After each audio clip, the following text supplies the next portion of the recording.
y junto con Claudia Sheinbaum, el próximo año América Latina tenga 2 nuevas mujeres como presidenta de la República para satisfacción de María José. Yo creo que es tiempo de mujeres. ¡Tómala!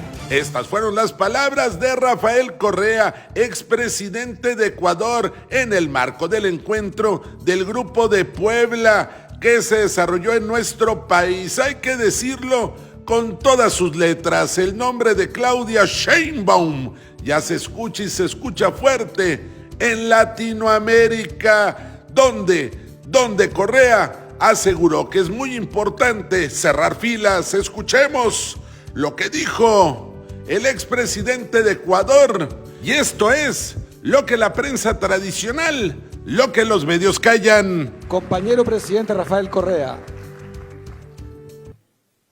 te escuchamos. Agradecer a la gente que se echa el equipo al hombro. Nosotros disfrutamos del esfuerzo de esa gente, como Ernesto Samper, como Marco Enríquez o Minami, que hacen un trabajo extraordinario para que este grupo sea realidad y que llenó una necesidad urgente, atendió una necesidad urgente, llenó un espacio que era necesario completar hace mucho tiempo, un espacio de unidad, de coordinación del progresismo latinoamericano. Esa era una de nuestras grandes fallas. No estábamos en contacto, no teníamos comunicación, no pensábamos juntos.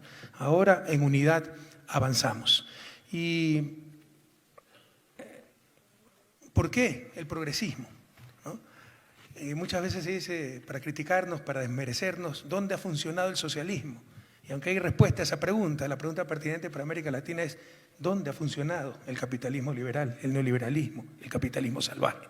Llevamos 200 años en el subdesarrollo, ya son suficientes. Repetir lo mismo de siempre, lo mismo lo peor, como decía Einstein, es insanidad. Y Ernesto decía que yo manifesté que América Latina está viviendo no un cambio de época, no una época de cambio, sino un verdadero cambio de época. En verdad es un libro bastante malo, así que no te lo recomiendo. Pero eso lo dije en un momento de mucho optimismo, ¿no? La época dorada de América Latina, después de tanta desolación neoliberal de los 90, ganó Hugo Chávez en el 98 en Venezuela, del 2002 al 2012, 14 coinciden muchos gobiernos progresistas, sobre todo en Sudamérica, es la época de oro de Sudamérica. Crecemos más que el resto del mundo, reducimos pobreza, reducimos desigualdad, hay presencia mundial con dignidad, con soberanía, y tal vez ingenuamente pensamos que era irreversible. Y hablamos de eso, ¿no? Es una época de cambio. Yo diría ahora que estamos en una época de disputa. América Latina está en disputa, la realidad fue muy dura, el golpe de Estado contra Dilma de 2015, la pérdida democrática en Argentina, pero no hay democracia real, mientras existe esa obscena intromisión de la prensa en la vida política latinoamericana, ¿no? Pero política partidista, ¿no? No política en el buen sentido, la traición en el 2017 Lenín Moreno en Ecuador, que entregó al país a las garras de lo más rancio de la oligarquía, de los poderes fácticos tradicionales de Ecuador, el golpe de Estado contra Evo, que después fue arrasado por la voluntad popular, felizmente. Estamos en disputa. Hoy hay una segunda ola progresista, en buena hora, pero no hay que descorazonarse. Recordemos de dónde venimos. En los 90, yo recuerdo que en mi país, en las segundas vueltas electorales, hubo 3 elecciones, 3 segundas vueltas, balotaje. En las 3 era derecha contra derecha. Hoy demostramos que la derecha disputa el poder y que cuando llega el poder que la izquierda disputa el poder y que es una izquierda exitosa. Pero estamos en un momento de disputa y por eso la unidad es más urgente que nunca. Los ejes de este encuentro, integración, otra forma de unidad, pero integración progresista, integración como pensaron nuestros libertadores, nación de naciones, ciudadanos de Sudamérica, Latinoamérica, no la integración de la derecha que solo busca integrar mercados y no convertirnos en ciudadanos sino en consumidores. La transición ecológica, entendiendo que tenemos urgencias como superar la pobreza, que todavía tenemos patologías del siglo XIX, que son verdaderos crímenes, cuando se mueren nuestros niños de gastroenteritis, diarreitas, superadas en países desarrollados. Entonces, que esa transición ecológica debe también significar beneficio para nuestros pueblos. Ustedes no le pueden pedir a una familia pobre, sin empleo, que vive al lado de un bosque, que no tale el bosque, lo va a talar, hagan lo que hagan. Se requiere mejorar los niveles de vida y eso el mundo lo tiene que entender y ahí podemos presentar muchas propuestas innovadoras. Y por supuesto, otro eje, como siempre, del progresismo, es luchar por las causas justas, causas clamorosas, como el bloqueo de Cuba, criminal, irracional, que no puede ir un día más, que es solo prepotencia de los grandes imperios, como el bloqueo a Venezuela, como el entierro en vida de Julian Assange, periodista por haber dicho la verdad, cuya cárcel y posible extradición y condena es una derrota, derrota la razón, derrota la verdad, derrota la justicia, derrota la propia libertad, de la que tanto hablan los neoliberales, en este caso la libertad de prensa, libertad de pensamiento. Y estamos en un sitio histórico, un abrazo a la ciudad de Puebla que nos recibe, símbolo de eso que te decía, una región en disputa. Aquí fue la tercera conferencia episcopal.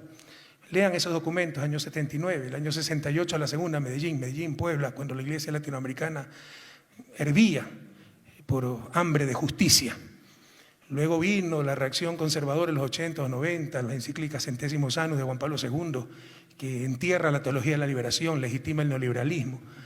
Pero hoy también, nuevamente tenemos encíclicas como Laudato Si, como Fratelli Tutti, de ese extraordinario Fratelli Tutti, de ese gran Papa latinoamericano, el Papa Francisco. Eso refleja también bastante bien la disputa que vive la región. Revisen todos hermanos, Fratelli Tutti, que es verdaderamente una condena al neoliberalismo y lo que hemos sufrido como región estos últimos años.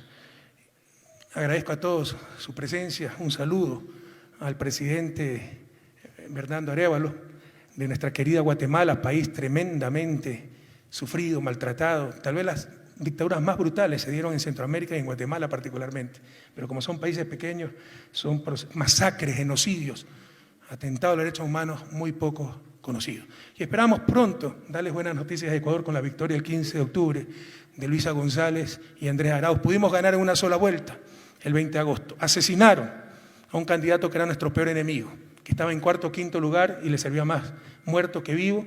Así nos acusaron de ese asesinato, nos derrumbaron en las encuestas. Ganamos la primera vuelta, pero no la ganamos en la primera vuelta, y pese a que todos se han unido contra nosotros, esperamos el 15 de octubre darles grandes noticias a nuestro pueblo y a toda Latinoamérica. Y junto con Claudia Sheinbaum, el próximo año América Latina tenga 2 nuevas mujeres como presidentas de la República para satisfacción de María José. Yo creo que es tiempo de mujeres. Muchas gracias. Esas fueron las palabras de Correa precisamente en Puebla, donde también estuvo la doctora Claudia Sheinbaum, quien recordó lo que sucedió durante el Espuriato y lo que no debe de regresar a nuestro país. Fíjense que ahí por el 2007, 2008, en los peores momentos de un presidente espurio, de Felipe Calderón, se acuñó una frase que decía: estaríamos mejor con López Obrador. ¿Y saben qué? El pueblo de México sabe que estamos mejor con Andrés Manuel López Obrador, el mejor presidente que ha tenido México en la época moderna. Es un honor estar con Obrador.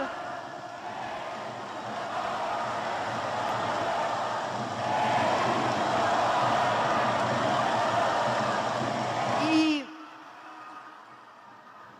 estamos por cumplir 5 años del gobierno de nuestro presidente. 5 años en donde estamos mejor en la economía familiar, en la economía macroeconómica.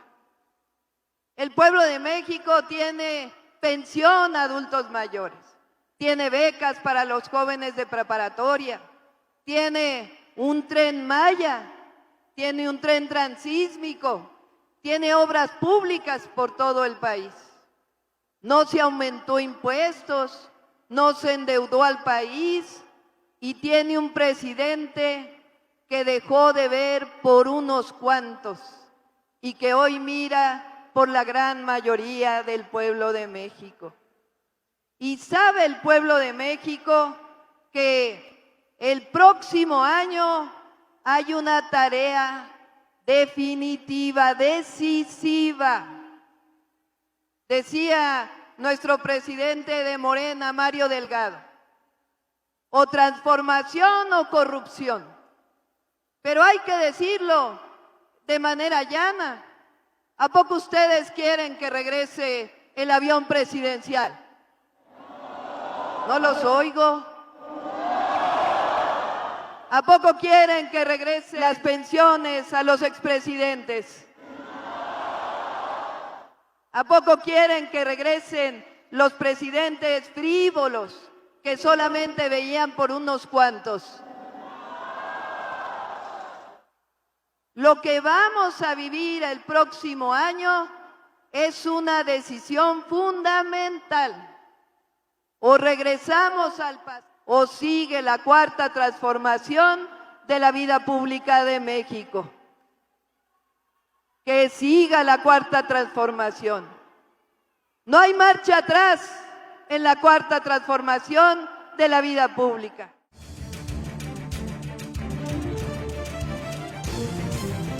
Desde el aire, en 360 grados, con transmisiones en vivo desde el lugar de los hechos, con la mayor tecnología, pero sobre todo, con objetividad e imparcialidad. Noticiero en redes. Honestamente, te informamos.